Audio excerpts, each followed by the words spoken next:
दोस्तों, हजारों वर्षों से चली आ रही हमारी सनातन जीवन शैली ही हमारे जीवन का मुख्य आधार रहा है। हमारा कुटुंब, परिवार, समाज और देश इसी उन्नत सनातन जीवन शैली का हिस्सा रहा है। हमारी महान परंपराएं, तीज त्योहार और लोक व्यवहार के कारण ही सनातन जीवन शैली का अस्तित्व आज भी कायम है, बावजूद इसके कि हमने सैकड़ों वर्षों तक गुलामी का दंश झेला है। आइए तो जानते हैं अपने इस महान सनातनी जीवन शैली के बारे में।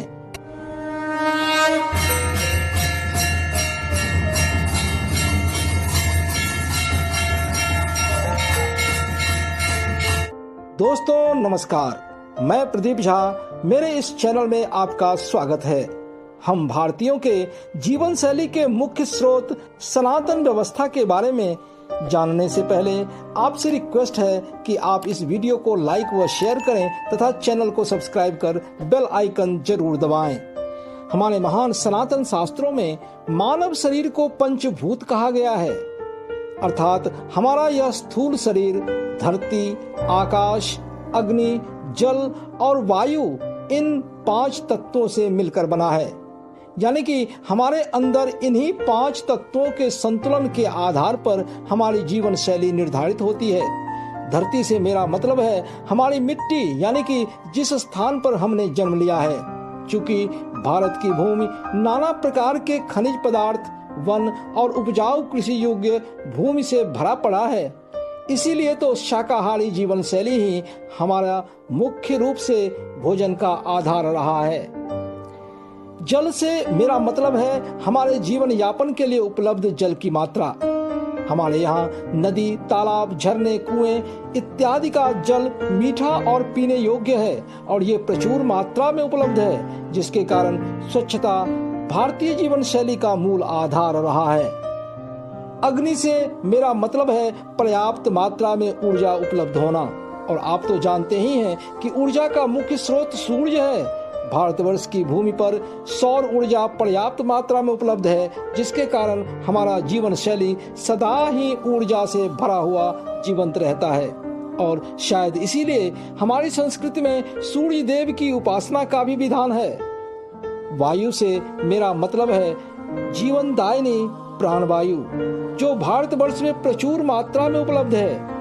सूखी और नमी से युक्त हवा के निरंतर प्रवाह के कारण ही हमारे यहाँ सालों भर कृषि कार्य होते हैं। हर प्रकार के वायु प्रवाह के कारण ही पूरे वर्ष में 4 ऋतुएं आती हैं, जो हमारे जीवन शैली को नया स्वरूप प्रदान करते हैं। और आकाश से मेरा मतलब है शून्य, सूर्य, चंद्र, ग्रह, नक्षत्र इत्यादि।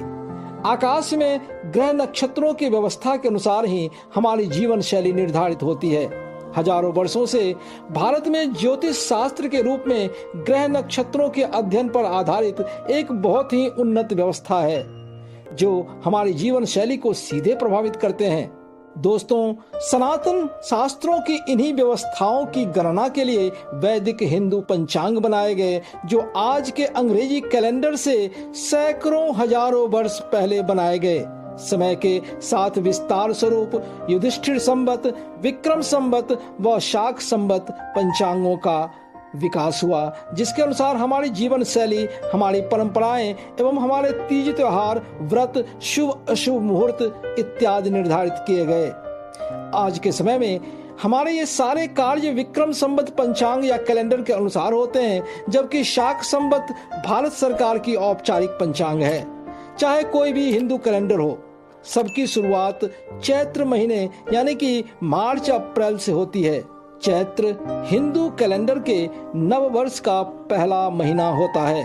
भारतीय परंपरा के अनुसार चैत्र मास में न तो ज्यादा गर्मी होती है, न ही ज्यादा सर्दी। हमारे इस कृषि प्रधान देश में यह फसलों की कटाई का समय होता है, जिसके कारण घर घर खुशहाली होती है। साथ ही धार्मिक दृष्टि से भी देखें तो ब्रह्मा जी ने सृष्टि की रचना का प्रारंभ चैत्र मास से ही किया था। सनातन धर्म के प्रमुख देवता प्रभु श्री राम चैत्र महीने में ही माता कौशल्या के महल में प्रकट हुए थे अथवा जन्म लिया था। इसके अलावा सतयुग व त्रेता युग की शुरुआत भी चैत्र महीने में ही हुआ था। हमारे देश में मुख्य रूप से विक्रम संवत कैलेंडर के अनुसार ही हमारी दिनचर्या निर्धारित होती है, जो मुख्य रूप से चंद्र गति पर आधारित है।